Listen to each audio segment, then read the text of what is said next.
नमस्कार, आदाब, बहुत-बहुत स्वागत है आप सभी का। आप देख रहे हैं खास कार्यक्रम नज़र और नज़रिया। मैं हूँ आपके साथ बुशरा खानम फहद। जनता के अच्छे दिन तो नहीं आए, लेकिन लग रहा है भारतीय जनता पार्टी के बुरे दिन ज़रूर शुरू हो गए हैं। लोकसभा चुनाव के बाद अब विधानसभा चुनाव में जिस तरह से उसे झटका लग रहा है, उससे तो यही कहा जा सकता है। चुनाव प्रचार थमने में बस 1 घंटे का वक्त रह गया है। 5 बजे जो चुनावी प्रचार का जो शोर है वो थम जाएगा और डोर टू डोर कैंपेन शुरू हो जाएगी। ऐसे में जहां कांग्रेस ने राहुल गांधी ने अपनी पूरी ताकत हरियाणा में झोंक दी है, तो वहीं नरेंद्र मोदी भागते हुए नजर आ रहे हैं इस पूरे प्रचार से ही। और प्रचार थमने से चंद घंटे पहले भारतीय जनता पार्टी को एक बड़ा झटका लगा है। उनकी कैंपेन कमेटी के सदस्य, उनके स्टार प्रचारक अशोक तंवर, जो कि पूर्व सांसद भी हैं और 2024 में के लोकसभा चुनाव में उन्हें भारतीय जनता पार्टी ने टिकट भी दिया था, उन्होंने कांग्रेस ज्वाइन कर ली है। 1 घंटे पहले तक, जब यह तस्वीरें जो आप देख रहे हैं, इससे 1 घंटे पहले तक वो भारतीय जनता पार्टी के लिए प्रचार कर रहे थे, भारतीय जनता पार्टी के कैंडिडेट के लिए वोट मांग रहे थे। और ठीक 1 घंटे के बाद महेंद्रगढ़ की रैली में राहुल गांधी की बाकायदा तौर पर स्टेज पर राहुल गांधी की मौजूदगी में अशोक तंवर ने भारतीय जनता पार्टी को छोड़कर कांग्रेस का दामन थाम लिया है। वो पहले भी कांग्रेस में रहे हैं, लेकिन भारतीय जनता पार्टी में चले गए थे।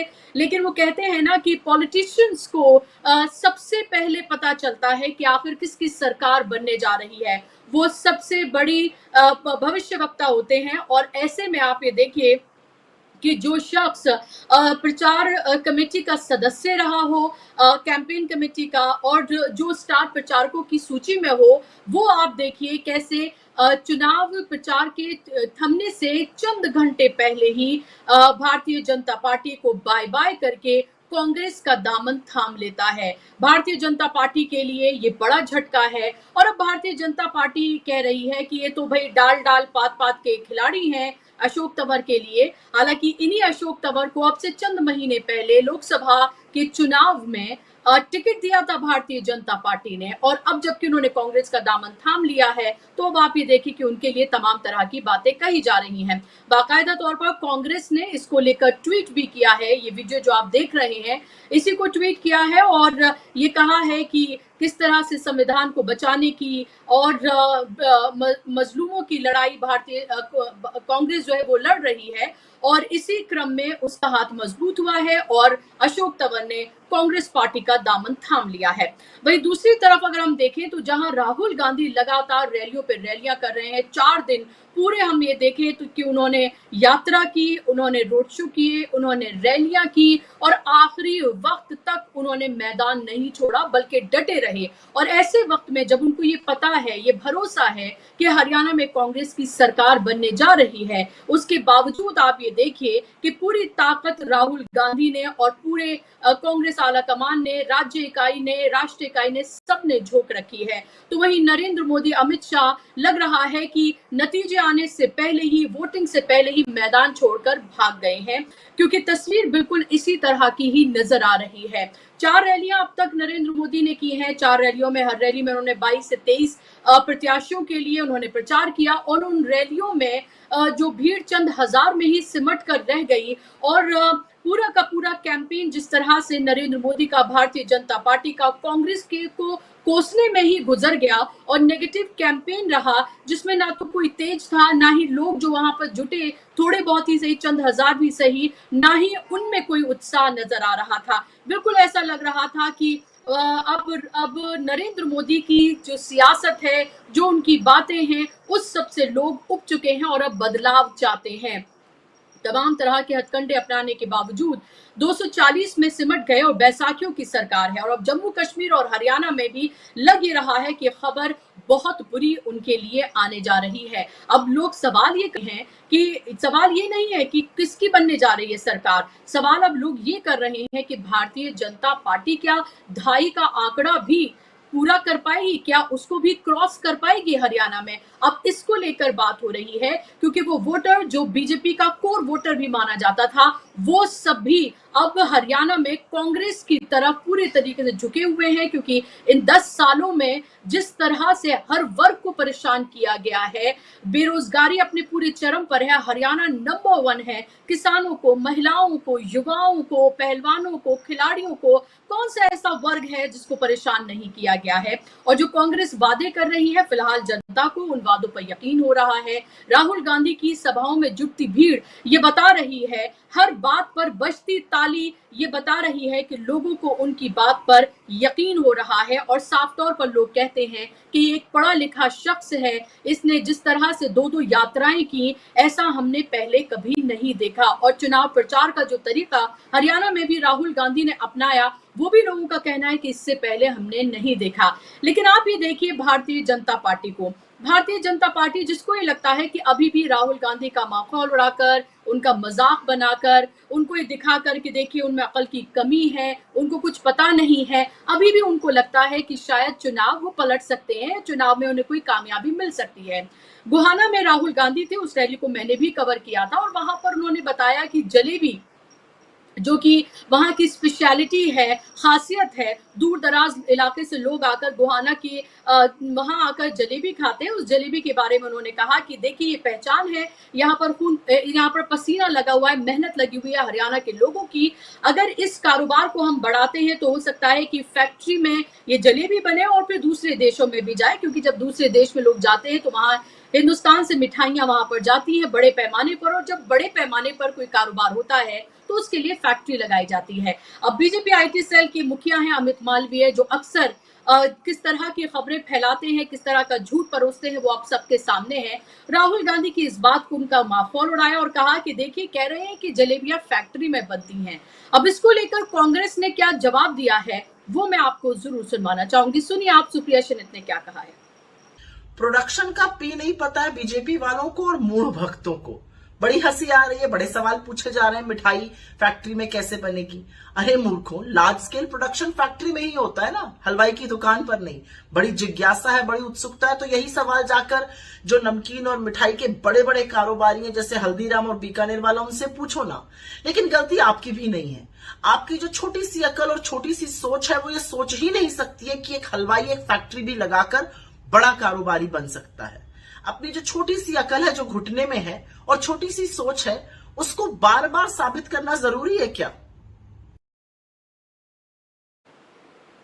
तो सुप्रिया सुनित ने, कांग्रेस ने ये पलटवार किया है और राहुल गांधी का साफ तौर पर ये मकसद था कि vocal for local for vocal का नारा तो भारतीय जनता पार्टी की तरफ से दिया जाता है, लेकिन उसको सही मायनों में प्रैक्टिकली कैसे पॉसिबल हो पाएगा, उसके अलग अलग एग्जाम्पल राहुल गांधी जहां कहीं भी जाते हैं वहां बताते हुए नजर आते हैं। चाहे वो ये कहें कि टी शर्ट जो पहने हुए हैं इसमें कभी मेड इन चाइना या मेड इन समवेयर एल्स दिखाया जाता है, लेकिन मैं चाहता हूं यहाँ पर, चाहे वो जब मध्य प्रदेश में थे, राजस्थान में थे, कि यहाँ पर मेड इन राजस्थान या मेड इन मध्य प्रदेश लिखा हो, ताकि यहाँ के लोगों को कारोबार मिले, बेरोजगारी दूर हो और डंकी रास्ते से अपनी जान को जोखिम में डालकर लोग और जो नौजवान हैं वो ना जाएं, अपने खेत अपनी जमीनों को बेचकर ना जाएं। कैसे आप बड़ी फैक्ट्रियां लगाकर प्रोडक्शन अपने ही राज्य अपने ही देश में करके बेरोजगारी को दूर कर सकते हैं, वो एक मॉडल राहुल गांधी ने पेश किया। और जब वो ये बात राहुल गांधी वहां गुहाना की रैली में कर रहे थे, मैंने देखा था कि लोगों का उत्साह जो है वो बिल्कुल अलग ही लेवल का था। लेकिन आप देखिए भारतीय जनता पार्टी अभी उसी अपने खाम ख्याली में, उसी अपने ख्वाबों में है कि उसको लगता है कि राहुल गांधी को फिर से पप्पू पेश करके या कम अकल पेश करके वो अभी भी अपनी सियासत को चमका सकते हैं। लेकिन राहुल गांधी ने इन तमाम दिनों में ये बता दिया है कि असल पप्पू कौन है, असल जुमलेबाज कौन है और सियासत का हीरो कौन है। लेकिन बात जब हम हरियाणा की कर रहे हैं और हरियाणा में अब से कुछ मिनटों के बाद प्रचार पूरी तरीके से थम जाएगा, डोर टू डोर कैंपेन होगा। ऐसे में ये जानना बेहद जरूरी है कि क्या इन 4 दिनों में राहुल गांधी ने पूरी तरीके से बाजी पलट दी है, क्या राहुल गांधी के चक्रव्यूह में पूरी तरीके से फंस गई है बीजेपी और मोदी और शाह मैदान छोड़कर भाग गए हैं। क्योंकि कभी नरेंद्र मोदी चुनावों के दौरान अमेरिका चले जाते हैं, कभी झारखंड जाते हुए नजर आते हैं, तो कभी कहीं और, लेकिन चुनाव तो जम्मू कश्मीर और हरियाणा में हो रहा है। यहाँ से मैदान छोड़कर क्यों भाग रहे हैं नरेंद्र मोदी और क्यों भाग खड़े हुए हैं नरेंद्र मोदी और अमित शाह, ये जानना बेहद जरूरी है। आज इसी पर चर्चा करेंगे और उस पर बात करने के लिए मेरे साथ 3 खास मेहमानों का पैनल जुड़ गया है। आप स्क्रीन पर देख सकते हैं मेरे साथ हरि जोशी जी हैं, सीनियर पत्रकार हैं और बहुत बेबाकी से अपनी बातों को रखते हैं। दशकों का पत्रकारिता का उनका अनुभव है। हरि जोशी जी, बहुत बहुत स्वागत आपका। मेरे साथ केपी मलिक जी हैं, देश, हरियाणा और उत्तर प्रदेश की सियासत को बहुत अच्छे से जानते और पहचानते हैं। दशकों का उनका भी पत्रकारिता का अनुभव है। बहुत बहुत स्वागत केपी मलिक जी आपका। और मेरे साथ रविंद्र चिरोन जी जुड़ गए हैं, जो कि हरियाणा से ही हैं। लगातार घूम घूम कर आपको जनता का मिजाज भी वो बता रहे हैं और अभी मुझे लगता है कि वो ट्रैवल ही कर रहे थे और बीच में उन्होंने हमारे लिए वक्त निकाला है और उनका भी कई दशकों का पत्रकारिता का अनुभव है और हरियाणा की सही तस्वीर उनसे हम जानेंगे। बहुत बहुत स्वागत रविंद्र जी आपका भी कार्यक्रम में। और इससे पहले मैं हरि जोशी जी और केपी मलिक जी के पास आऊं, रविंद्र जी आपसे मेरा सवाल, अशोक तंवर का बीजेपी छोड़ना, कांग्रेस में शामिल होना, 1 घंटे पहले तक ट्वीट कर रहे थे, प्रचार कर रहे थे बीजेपी के कैंडिडेट के लिए और 1 घंटे के बाद महेंद्रगढ़ की रैली में बीजेपी कांग्रेस को ज्वाइन कर लेते हैं और बीजेपी को टाटा बाय बाय कर देते हैं। कितना अहम इसको माना जाए, क्योंकि 2024 में तो भारतीय जनता पार्टी ने टिकट भी दिया था। हमारा अज़्म सफर कब किधर का हो जाए, ये वो नहीं जो किसी एक रह गुजर का हो जाए, उसी को हक है दुनिया में जीने का, जो इधर का दिखता रहे और उधर का हो जाए। ये आज अशोक तंवर ने जो किया है, अशोक तंवर ने जो किया है, यही तो 10 साल तक बीजेपी ने किया है। बीजेपी की जो आज सरकार बनी है, नरेंद्र मोदी इसी को तो मास्टर स्ट्रोक बोलते रहे और पूरा गोदी मीडिया उसको छापता रहा। वही तो हुआ है आज इस देश में। अब लोग वापस जा रहे हैं अपने अपने घरों में और ये होना है। हर क्षेत्र में आप देखिए ऐसा आपको देखने को मिलेगा। बुशरा जी, शुरुआत से पहले मैं सब वरिष्ठ सहयोगी दोनों हमारे बैठे हैं, केपी मलिक साहब और जोशी साहब, और बुशरा जी आपको और सब दर्शकों को नमस्कार। ये तो देखिए आज ये जो सही मायने में जिसको मास्टर स्ट्रोक बोलते हैं, क्योंकि बीजेपी इस पूरे चुनाव में केवल एक नैरेटिव लेके जा रही थी, वो नैरेटिव था दलित राजनीति का, और उसी दलित राजनीति पर सबसे बड़ा जो अटैक किया था वो नरेंद्र मोदी ने किया, शैलजा का नाम लेके। आज देखिए शैलजा के साथ मुलाकात की कांग्रेस पार्टी की सबसे बड़ी नेता सोनिया गांधी ने, और उसके बाद अशोक तंवर को अपने सामने पार्टी में ज्वाइन करवाया राहुल गांधी ने। अब दलित राजनीति के लिए हरियाणा में इससे बड़ा संदेश क्या जाएगा। अब ये दो मेरे बड़े सहयोगी, वरिष्ठ सहयोगी, बहुत बड़े पत्रकार हैं, ये बता दें कि बीजेपी में कोई और दलित नेता हरियाणा में बचा हो जिसका नाम आप जानते हो। आज हरियाणा में कोई ऐसा दलित नेता नहीं बचा जिसके नाम पर बीजेपी वोट मांग पाए, और ये ऐसे वक्त पर जब चुनाव प्रचार खत्म होने में 2 घंटे वक्त बचे हैं, ऐसे वक्त पर यह संदेश दिया गया है। और कल मैंने जब आपसे बात की थी, बुशरा जी लाडवा में उस वक्त में था, तो मैंने उस वक्त लाडवा की तस्वीर बताई थी, और लाडवा की एक तस्वीर मैं आपको भेज रहा हूं, आपके टीम को कहिएगा उसको अगर समय रहे तो दिखाएंगे। वहां पर लाडवा से चुनाव लड़ रहे हैं मुख्यमंत्री नायब सैनी, जो ओबीसी कैंडिडेट के तौर पर चुनाव लड़ रहे हैं। उन्होंने एक पोस्टर छपवाया है और उस पोस्टर पर करीब 10 बड़े नेताओं की छोटी छोटी तस्वीरें हैं जो राष्ट्रीय नेता है। प्रधानमंत्री का तो खैर आदम कद का तस्वीर रहता ही है, उसका तो क्या ही जिक्र है। उसके अलावा अमित शाह, नड्डा, ऐसे 10 लोगों की तस्वीर है, लेकिन उसमें 35 किलोमीटर दूर जो लोकसभा क्षेत्र है, वहां के सांसद जो मंत्री भी हैं और 9.5 बरस तक मुख्यमंत्री रहे मनोहर लाल खट्टर, जो इनके गुरु भी हैं और जिनकी खड़ाऊ लेके ये सरकार में राज कर रहे हैं, उनकी तस्वीरें गायब है। उनकी तस्वीर अपने विधानसभा क्षेत्र में लगाना भी गवारा नहीं है, हालत ये हो गई है। और बीजेपी किस हिसाब से चुनाव में वोट मांगने के लिए जा रही है, आप देखिए आज की स्थिति ये हो गई कि जिस व्यक्ति ने 9.5 बरस तक शासन किया, उसकी फोटो लगाने में भी दिक्कत हो रही है। उस व्यक्ति को जो उनका चेला बताता है अपने आप को, जो खड़ाऊ रख के हरियाणा में शासन करता है, उसको भी अपने गुरु से दिक्कत है। तो जब गुरु से इतनी दिक्कत है तो उनकी पॉलिसीज से आप समझिए हरियाणा की जनता को कितनी भारी तकलीफ है।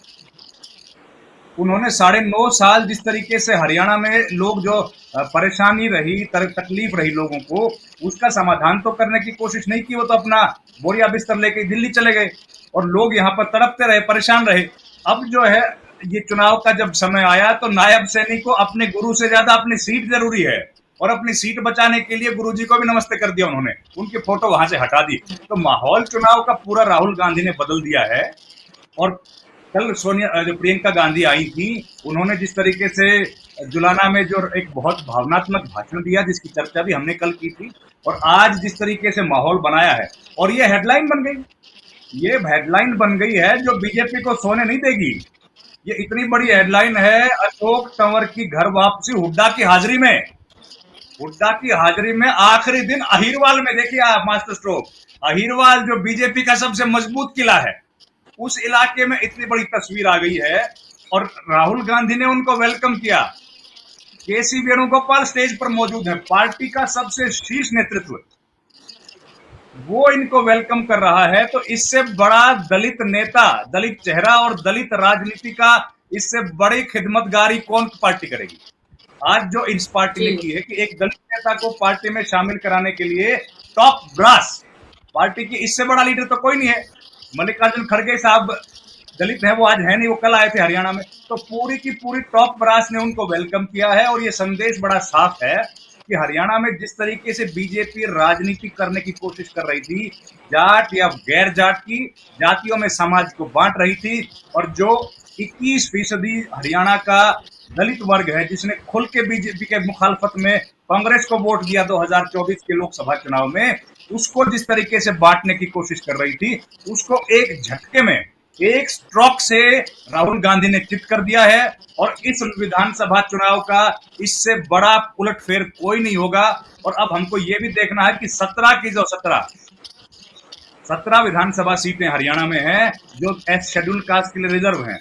इस कहानी के बाद, इस घटनाक्रम के बाद, और अभी जब शैलजा बहरा के बयान देंगी, अभी तक उन्होंने बयान नहीं दिया कोई, जब वो मिलके आई है सोनिया गांधी से, उसके बाद पूरा खेल पलट जाएगा, और बीजेपी के लिए अब इस पर लीपापोती करने के अलावा कोई रास्ता नहीं बचेगा।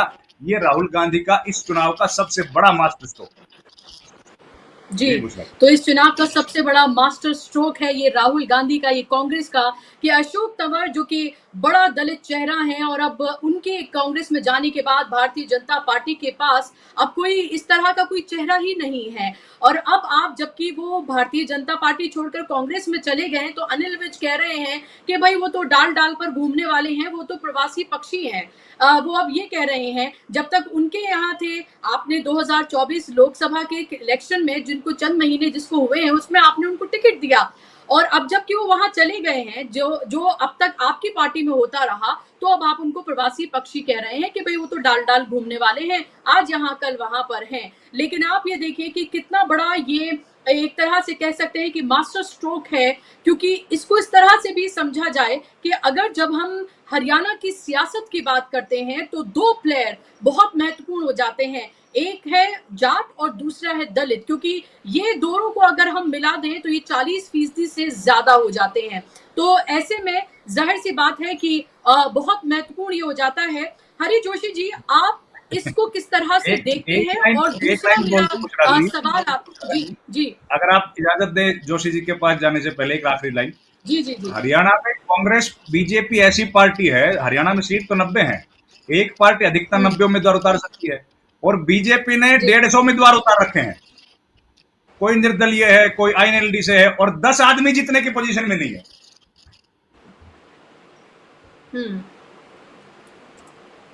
बिल्कुल बिल्कुल सही बात, आप महत्वपूर्ण बात यहाँ पर बोल रहे हैं। हरि जोशी जी, आपसे मेरा सवाल, ये कितना बड़ा इसको आप मास्टर स्ट्रोक मानते हैं? और दूसरा मेरा सवाल आपसे, चंद घंटे जब बचे हैं, तो कितना महत्वपूर्ण आप अब हरियाणा में भारतीय जनता पार्टी कहाँ सिमटती हुई आपको नजर आ रही है? क्या आपको लग रहा है कि 2.5 का आंकड़ा भी वो पार कर पाएगी या नहीं? और 4 दिन में जिस तरह से पूरी ताकत झोंकी है, और राहुल गांधी ने जिस तरह का कैंपेन किया है, एक अलग तरीके का कैंपेन जो शायद हरियाणा में इससे पहले नहीं देखा गया, वो जो उन्होंने किया है, उसको आप कैसे देखते हैं? और क्या लग रहा है फिलहाल हरियाणा की तस्वीर आपको क्या लग रही है? है तो आप रविंद्र शौराण को लगातार सुनते रहिए, उन पर नजर रखिए, तो हरियाणा की सारी तस्वीर आप तक पहुंचती रहती है। तो मेरे पास भी जो है वो रविंद्र शौराण का दिया हुआ है, मेरे पास अपना जो है वो सीमित है। लेकिन हाँ, ये कहूंगा कि अनिल विज अगर ये कह रहे हैं कि वो डाल डाल घूमते रहते हैं, तो मेरा उनसे ये सवाल है, क्या वो पिंजरे के तोते हैं? और वो अगर पिंजरे के तोते हैं तभी वो डाल डाल नहीं घूम सकते, तभी वो नहीं उड़ सकते, तभी वो स्वतंत्र नहीं है, वो परतंत्र है। और बीजेपी में लगभग लगभग सभी लोग परतंत्र हैं, कोई स्वतंत्र नहीं है। वहां पर स्वयं मोदी जी जो है वो परतंत्र हैं कहीं ना कहीं के, वो स्वतंत्र नहीं है। तो स्वतंत्रता और परतंत्र, देखिए पूरे हरियाणा से मोदी साहब के जो बड़े होर्डिंग लगे हुए थे, जिसमें मोदी साहब की तस्वीरें थी, उन बड़े होर्डिंग से मोदी साहब की तस्वीरें गायब हो चुकी हैं। आप जीटी रोड पर जाकर देख लीजिए या और देख लीजिए। रविंद्र जी, अगर मैं गलत बता रहा हूं तो मुझे टोक दीजिएगा, करेक्ट कर दीजिएगा, मेरा ज्ञान वर्धन कर दीजिएगा। दूसरी बात ये है कि अनिल विज को आप छोड़िए, खट्टर पर आइए। आप खट्टर की बात कर रहे थे, तो मनोहर लाल के बारे में जितने चुटकुले इन दिनों चुनाव में चल रहे हैं, उतने किसी भी राजनेता के लिए कभी मैंने चलते हुए देखे नहीं। तो केपी सिंह जी सपने में आए, मुझसे बोले हरियाणा का काल मनोहर लाल, केपी मलिक जी। तो हरियाणा का काल मनोहर लाल, भाई केपी। फिर उसके बाद थोड़ी देर बाद रविंद्र शौराण आ गए सपने में। तो मुझे बोले कि भाई देखो, ऐसा है कि कांग्रेस खामोखा परेशान है, राहुल गांधी इतनी मेहनत कर रहे हैं, प्रियंका गांधी इतनी मेहनत कर रही है, खट्टर साहब इतनी मेहनत कर रहे हैं, सारे नेता लगे हुए हैं, कन्हैया भी लगा हुआ है, सचिन पायलट भी लगा हुआ है, जरूरत ही नहीं है इसकी। मैंने कहा फिर? बोले भाई कुछ स्पॉन्सर वगैरह करा दो और कोई ऐसी या युति बढ़ा दो, ऐसी कोई तकनीक करो कि हर विधानसभा क्षेत्र में, हर तहसील में मनोहर लाल की एक एक सभा हो जाए। उसके बाद किसी को जरूरत ही नहीं पड़ेगी, सारा मतलब कांग्रेस को कोई जरूरत ही नहीं पड़ेगी, मनोहर लाल पूरा कर देंगे। और मनोहर लाल ने जहां जहां गए वहां पूरा किया है, बाकी जो संदेश किया वो पूरा हुआ है। अब बचती है बात कल 3 दिन पहले की, 2 या 3 दिन पहले की बात है। तो मैंने रविंद्र शौराण से पूछा, मैंने कहा भाई कि ये बताओ कि भाजपा कितनी सीटों पर सिमट जाएगी, ये बताओ। तो बोले भाई देखो, और कांग्रेस कितनी अधिकतम सीटें ला सकती है। तो इन्होंने बड़ा सुंदर सा जवाब दिया, बहुत मतलब लच्छेदार बातें करते हैं। इन्होंने कहा कि जोशी जी, एक सीट ऐसी है जिसके बारे में मैं कह सकता हूं कि वो 100% कांग्रेस जीत जाएगी। मैंने कहा कौन सी? तो बोले हुड्डा की, भूपेंद्र हुड्डा की 100% जीत जाएगी। और भाजपा में एक सीट भी ऐसी नहीं है जिसके बारे में कोई भी ये कह सके कि ये जीत जाएगा। अब इससे सारी तस्वीर साफ हो जाती है। मतलब इस एक लाइन के विश्लेषण के सामने मतलब कुछ कहना बेकार है। जो रविंद्र ने कहा वो उसके आगे क्या कहेगा आदमी। मतलब एक लाइन में उन्होंने पूरा महाभारत लिख दिया। कुरुक्षेत्र में भी महाभारत चला होगा तो कई दिन लगे होंगे। अब देखिए, बात जलेबी पर भी है, बात पगड़ी पर भी है, बात गदा पर भी है, और बात उस भोजन की भी है जो बहुत प्रेम से बैठकर अपनी बहनों, माताओं और उनके साथ राहुल गांधी कर रहे हैं। तो राहुल गांधी ने जो प्रचार का तौर तरीका बदला है वो मतलब लोगों के मन को छू रहा है। लोग परेशान हैं, लोग पहले से ही परेशान हैं, बहुत दुखी हैं, अपनी बेरोजगारी से परेशान है, अग्निवीर से परेशान है, वो भ्रष्टाचार से परेशान है, महंगाई से परेशान है, एक के बाद एक स्कैम हुए हैं। तो सारी परेशानियां ही परेशानियां हैं। लेकिन राहुल को उनमें एक आशा की किरण दिखाई देती है और वो उन्हें अपने से लगते हैं। इसलिए देखिए, उन्होंने पहले ही उनका मुंह मीठा करा दिया है जीतने से पहले, क्योंकि उन्हें ये डर है कि जीतने के बाद ये फिर कितने दिन हरियाणा नहीं आते हैं, पता नहीं वो जलेबी लंबित पड़ी रहेगी। इसलिए रविंद्र जी ने कहा कि वो ये जलेबी का मतलब ये है कि वो उन्हें जिता दिया है हरियाणा की जनता। तो ये चीजें हैं। अब आप ये सोचें कि किसी तरह से भारतीय जनता पार्टी वहां कुछ चमत्कार कर पाए, तो वो चमत्कार हो गया है। 48 घंटे पहले दोनों जो हैं गुजराती ब्रदर वो छोड़कर चले गए हैं हरियाणा का रण। वो हरियाणा छोड़ गए हैं, वो चुनाव में नहीं है। और दूसरी तरफ आप देखें तो कल वहां प्रियंका और खड़गे थी, तो प्रियंका ने जिस तरह से वहां हरियाणा वाले अपने दादा दादी का किस्सा सुनाया, उन्होंने बताया कि हरियाणा में उनके एक दादा दादी रहते हैं, एक भाई रहता है। तो वो जो आत्मीयता थी, वो उनका जो कनेक्ट करने का हरियाणा के लोगों को तरीका है प्रियंका गांधी का, वो अभिभूत कर देता है। वो जब विनेश फोगाट के पास पहुंचती हैं तो उनकी आंखें नम हो जाती हैं, विनेश के चेहरे पर खुशी देखने लायक होती है। तो निश्चित तौर पर आज जो है कांग्रेस की किसी भी, मतलब आप देखिए इमरान प्रतापगढ़ी जाते हैं तो हजारों लोगों की भीड़ होती है, 70-75 हजार 1 लाख लोग तक उनको सुनने आता है। कन्हैया कुमार कहीं भी खड़े होकर डमरू बजाने लगते हैं तो मजमा जुट जाता है, भारी भीड़ होती है। और आज कोई ऐसा व्यक्ति नहीं है भारतीय जनता पार्टी के पास में जिसको लोग सुनने के लिए उतावले हो, जिसको सुनना चाहते हो, जहां आना चाहें। पहली रैली मोदी जी ने की तो मेरा ख्याल 10,000 कुर्सियां थी, उस पे 5-6 हजार पुलिस वाले थे, कुछ शादी वर्दी में, कुछ वैसे और बाकी लोग थे। अमित शाह करते हैं तो बसें आती हैं, तो जितने लोग आए उससे ज्यादा बसें थी, बसों में मतलब 2-2, 4-4 लोग भी मिले, उनको भी बिठा के ले आया गया।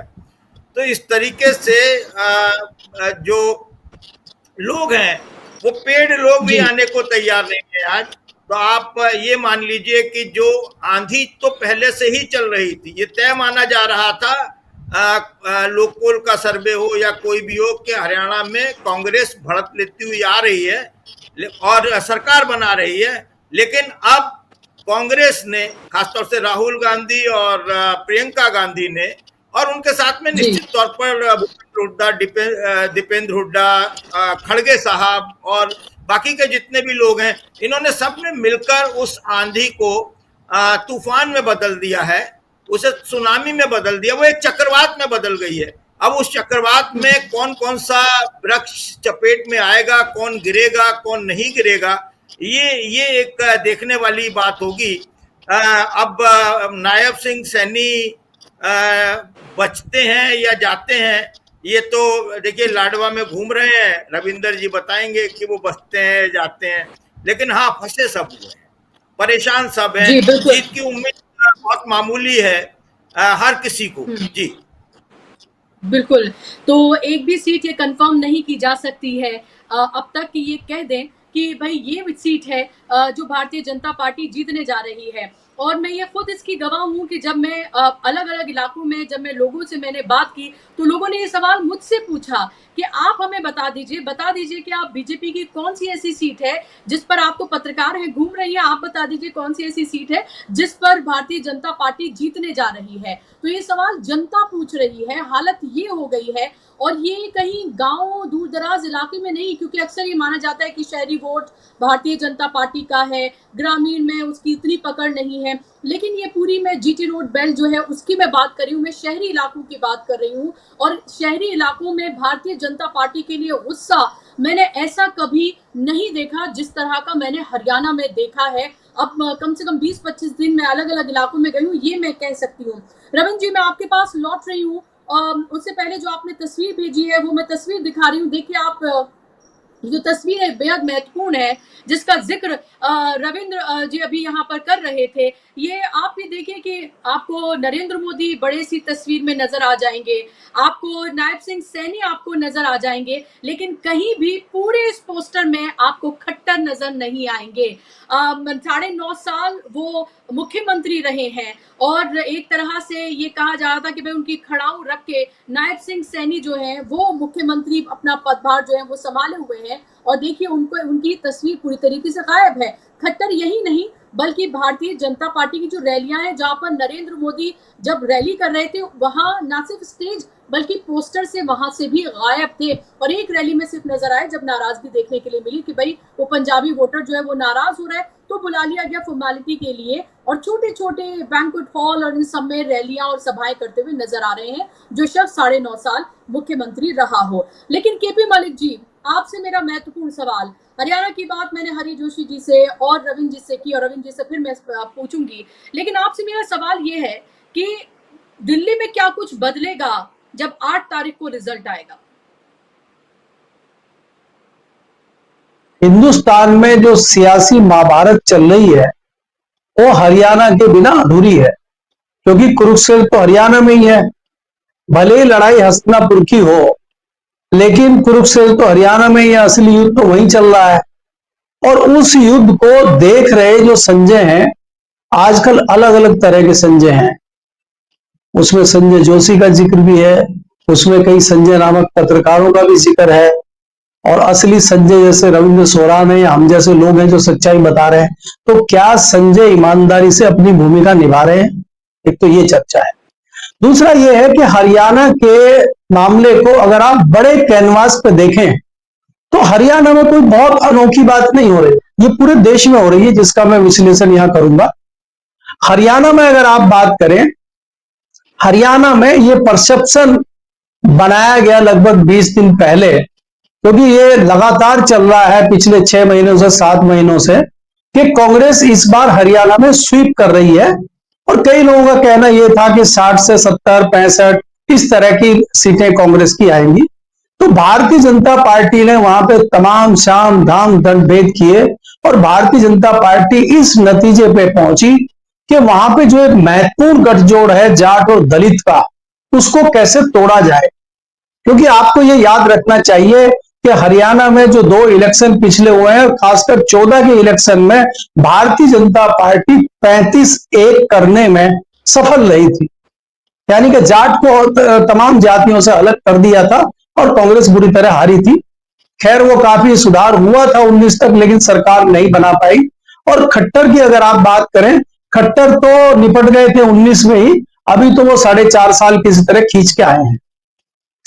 दलितों को तोड़ने के लिए, दलितों को छिन्न भिन्न करने के लिए तमाम सामदाम दंडभेद भारतीय जनता पार्टी ने किया। उसकी परिणति ये हुई कि आपने देखा कि मायावती का गठबंधन एक चौटाला की पार्टी से कराया गया, दूसरा चंद्रशेखर का दूसरी चौटाला की पार्टी से कराया गया, और तीसरा ये हुआ कि जो अभी आज अशोक तंवर जी ज्वाइन किए, उनको अपनी सुपर हीरो और अपनी स्टार प्रचारकों की मुख्य सूची में रखा गया।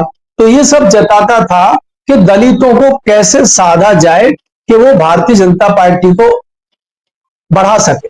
और उसी की परिणति ये हुई कि तमाम जो है मीडिया, तमाम गोदी मीडिया और बाकी लोगों में ये परसेप्शन बनाने की कोशिश हुई कि दलित 3 हिस्सों में बट गया है और उसका नुकसान कांग्रेस को होगा, और कांग्रेस जो है पिछड़ते पिछड़ते लगभग 50 पे पहुंच गई है, और 50 से भी एक आध सीटें भारतीय जनता पार्टी वो कांग्रेस की कम हो सकती हैं, और भारतीय जनता पार्टी लगभग 35 से 40 के बीच में पहुंच गई है। इस तरह की तस्वीर दिखाने की कोशिश की गई भाजपा की तरफ से, लेकिन उसका जो पटापेक्ष आज एकाएक हुआ है।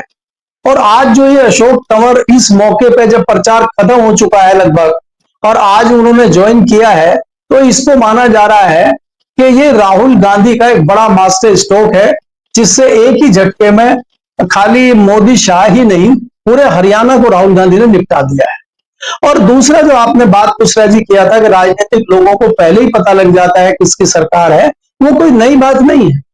वो हमें पता है कि लालू यादव रामविलास पासवान को देख के हमेशा कहते थे कि राजनीति के सबसे बड़े मौसम विज्ञानी हैं, और इनको पता लग जाता है कि अगली बार किसकी सरकार बन रही है, और ये तुरंत उदय पहुंच जाते।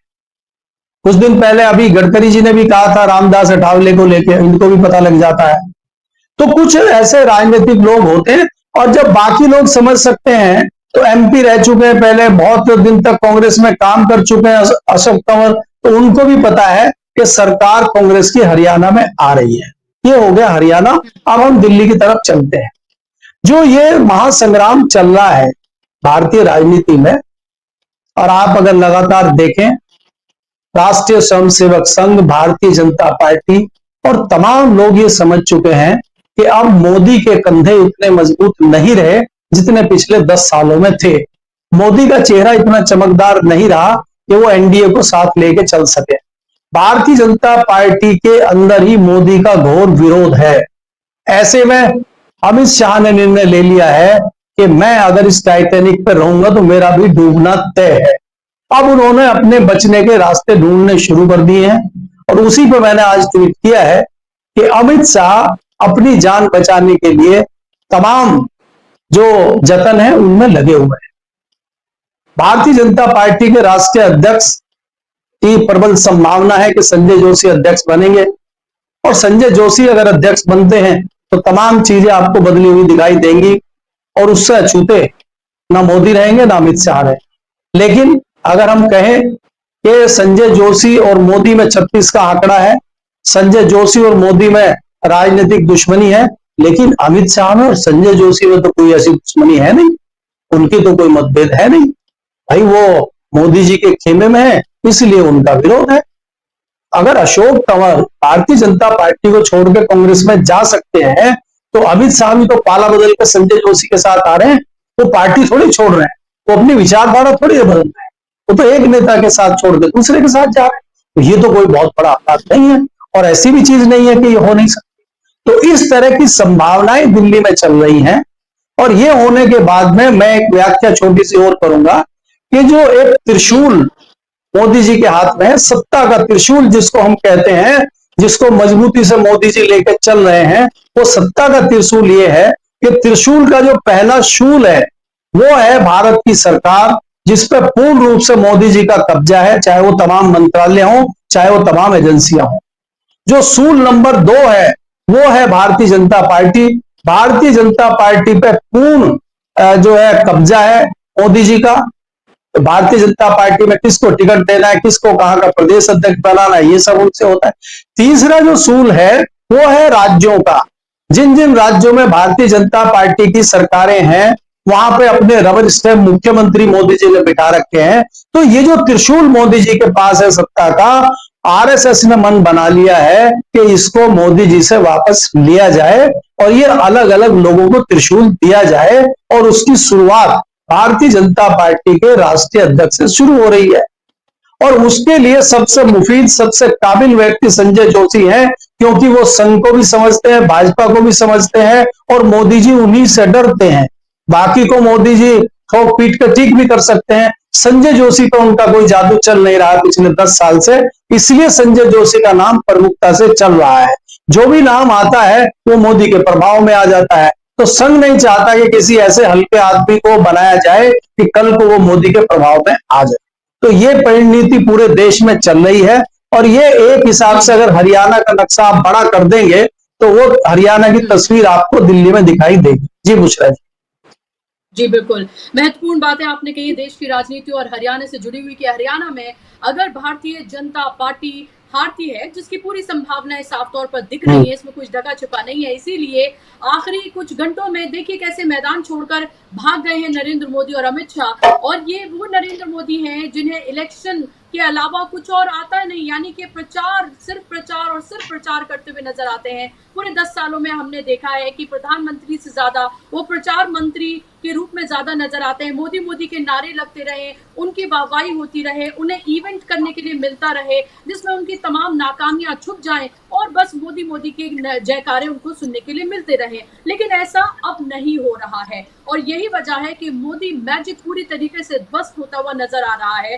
तमाम मीडिया में हेडलाइंस, मैनेजमेंट से लेकर सब कुछ करने के बावजूद वो हो नहीं पा रहा है जो मोदी और अमित शाह चाहते हैं और यही उनकी सबसे बड़ी परेशानी की वजह है। रविंद्र जी, सवाल ये मेरा, नू में जाते हैं राहुल गांधी और नू से मोहब्बत का पैगाम देते हैं और कहते हैं कि भूपेंद्र हुड्डा को भी मैं सुन रही थी, उन्होंने कहा कि मेवात और नू की धरती वो है जो भाईचारे की धरती है। हमने देखा था ब्रजमंडल यात्रा के दौरान वहां किस तरह से माहौल खराब किया गया, आपसी भाईचारे को खराब किया गया। भारतीय जनता पार्टी जिस चीज के लिए जानी जाती है कि जातियों में लड़ाई की, आप जाट वर्सेस नॉन जाट कर दीजिए, हिंदू वर्सेस मुसलमान कर दीजिए, कुकी वर्सेस मैती कर दीजिए, सिख वर्सेस कुछ और कर दीजिए, यही सब करके वो सियासत करते रहे हैं। लेकिन अब उनका ये कार्ड भी नहीं चल रहा है। क्या यही सबसे बड़ी परेशानी की वजह है भारतीय जनता पार्टी के लिए? और ये मैसेज नू और मेवात की धरती से देना कितना महत्वपूर्ण?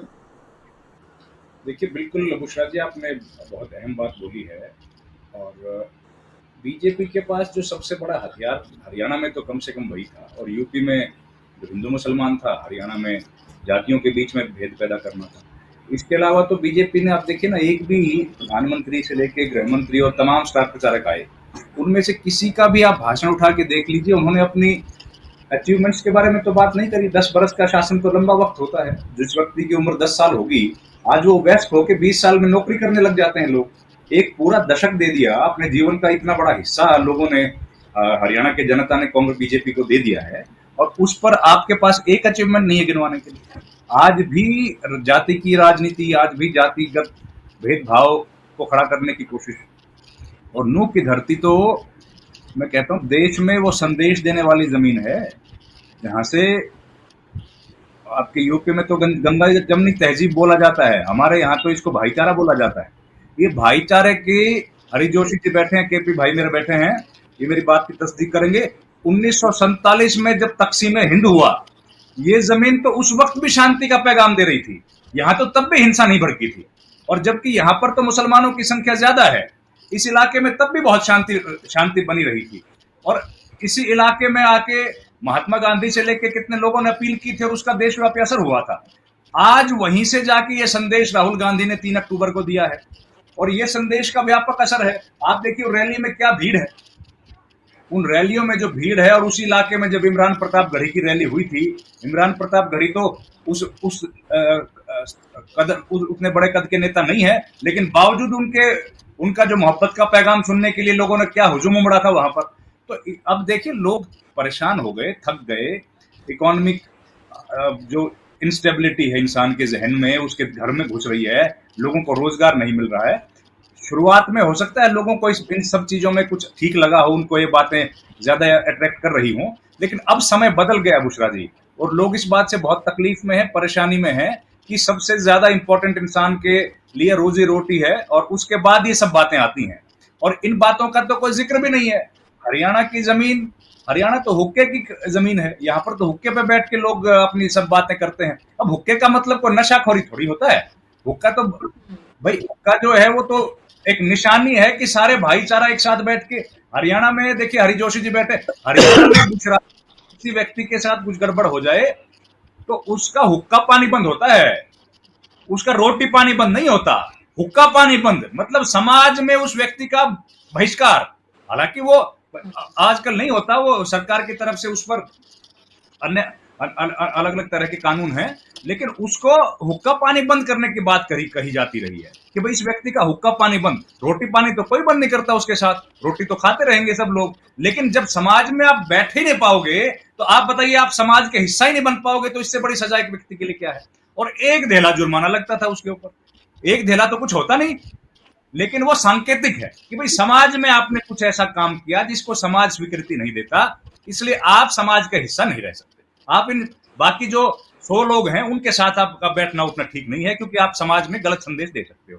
उस तरह का ये हिस्से समाज था जिसमें हुक्के पे बैठ के तमाम लोग बात करते थे। अब उसमें आपने वैमनस्यता अगर किसी समाज में पैदा करेंगे तो उसका तो व्यापक असर पड़ता ही है। किसी इंसान का, आप अगर 5 लोग बैठे हैं और उन 5 में से 2 लोगों को कहोगे कि तुम लोग ये हुक्का नहीं पी सकते हो, तुम्हारे अंदर कोई मसला है, तो वो बात किसको अच्छी लगेगी। जिस परंपरागत तौर पर जो हमारा हरियाणा का समाज रहा उसमें तो ठीक नहीं माना जाता उसको। और वैसा ही मिलता जुलता समाज मलिक साहब का है जहां से वो आते हैं, कोई अंतर नहीं है, दोनों में एक जैसी संस्कृति है। तो इन सब चीजों का लोग जो है थक गए, इनसे परेशान हो गए, और इसी वजह से अब एंटी इनकम्बेंसी हरियाणा में एक बड़ा मुद्दा बना है। 10 साल की 0 अचीवमेंट्स हैं, और बाईपोलर इलेक्शन तो बीजेपी कहीं नहीं जीत पाती है। बाईपोलर इलेक्शन हरियाणा में है, और बीजेपी अभी तक जितने इलेक्शन हुए हैं, या तो वो आईएनएलडी की मदद से चुनाव जीत पाने में कामयाब रही, या फिर वो जेजेपी की मदद से रही। पिछले 2014 में आईएनएलडी को 31 सीटें आई थी, और 2019 में 10 सीटें जेजेपी ने ले ली थी, तब जाके बीजेपी को हासिल हुआ। इस बार तो सब मिला के भी 10 सीट नहीं ले रहे। इस बार तो 10 सीटों पर आमने त्रिकोणीय संघर्ष ही नहीं है, आमने सामने का मुकाबला है। और आमने सामने का भी ऐसा मुकाबला जिसमें बीजेपी बहुत पिछड़ी हुई नजर आती है। ये 3 सीटें जहां पर राहुल गांधी ने जलसा किया है, ये 3 सीट पड़ती हैं, फिरोजपुर, झिरका, पुनाना और नूह। उसमें बीजेपी तीसरे नंबर पे भी नहीं खड़ी कहीं पर। बीजेपी का इतना, और बीजेपी ने अपनी जो परंपरागत राजनीति है उससे हटकर 2 मुसलमानों को टिकट दी यहाँ पर, उसके बावजूद उनकी हालत देखिए क्या है।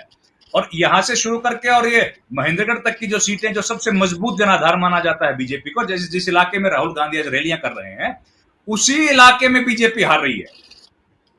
जहां सबसे पहले राहुल गांधी ने अपनी पद यात्रा शुरू की, वो सबसे मजबूत गढ़ माना जाता है बीजेपी का, उस इलाके में बीजेपी हार रही है। और मुख्यमंत्री अगर चुनाव हार जाए तो कोई बड़ी बात नहीं है।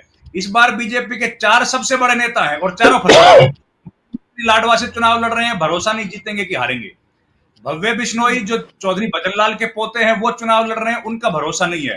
अनिल विज सबसे बड़े नेता हैं, उनका भरोसा नहीं।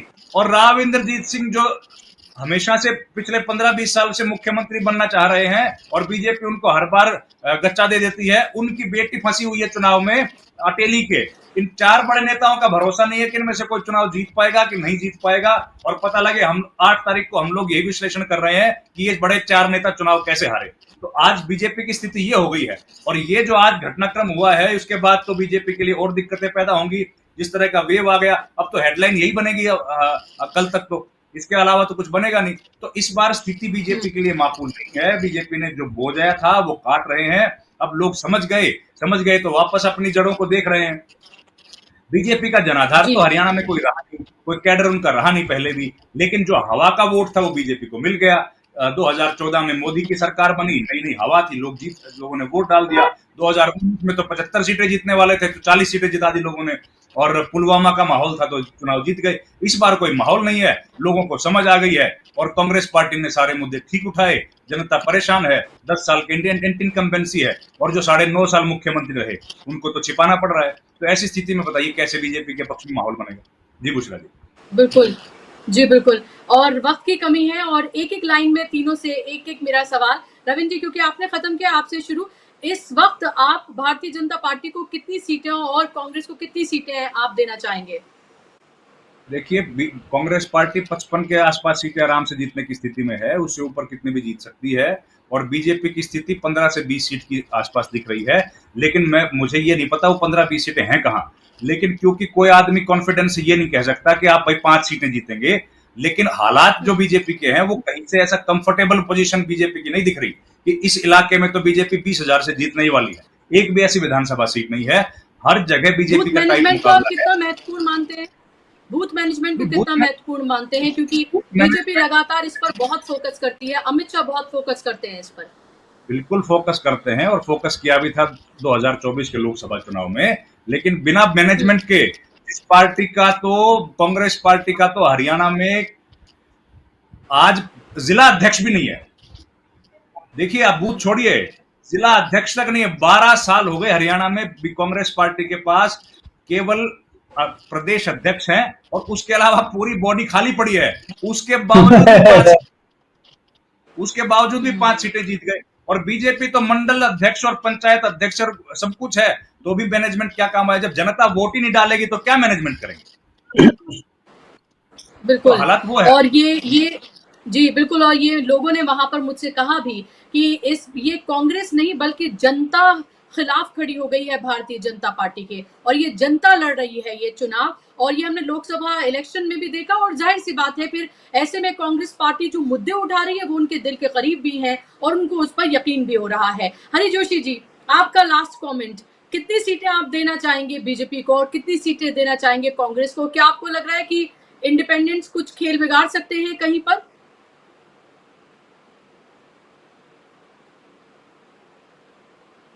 हरि जोशी जी, अच्छा लगता है वो साथ में नहीं है। केपी मलिक जी, सेम सवाल आपसे।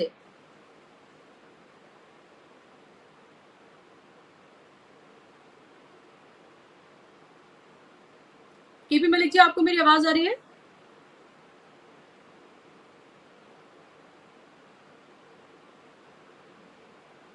आपकी आवाज मुझ तक नहीं आ रही है। मैं टीम से कहूंगी एक बार देखें, केपी मलिक जी की आवाज मुझ तक नहीं आ रही है। आपने अनम्यूट किया हुआ है मलिक जी?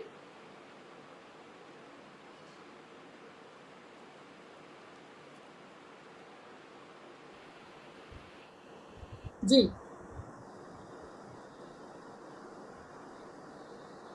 मलिक जी, अब आपकी शायद आवाज आ रही है।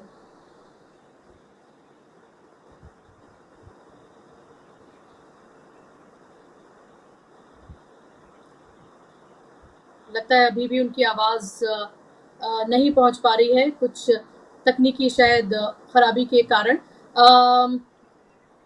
मैं टीम से कहूंगी एक बार चेक करें, लेकिन ये जरूर है कि अभी की स्थिति की अगर हम बात करते हैं तो बहुत कंफर्टेबल स्थिति में यहाँ पर कांग्रेस पार्टी नजर आ रही है। अगर उसका खराब प्रदर्शन रहता है तो वो 50 से 55 पर सिमट सकती है, लेकिन कुछ लोगों का ये भी कहना है कि अगर उसका प्रदर्शन बेहतरीन रहा, जैसे 4 दिनों में जिस तरह की मेहनत की गई है कांग्रेस पार्टी की तरफ से, खासतौर पर मेहनत तो उसने थ्रू आउट की है, लेकिन 4 दिन में जिस तरह की ताकत उसने पूरी झोंकी है, खासतौर पर राहुल गांधी और प्रियंका गांधी के मैदान में उतरने से, कुछ लोगों का ये भी कहना है कि ये आंकड़ा 65 से 70 तक पहुंच सकता है। और अगर ऐसा हुआ तो आप समझिए कि सुपड़ा साफ होने जा रहा है भारतीय जनता पार्टी का।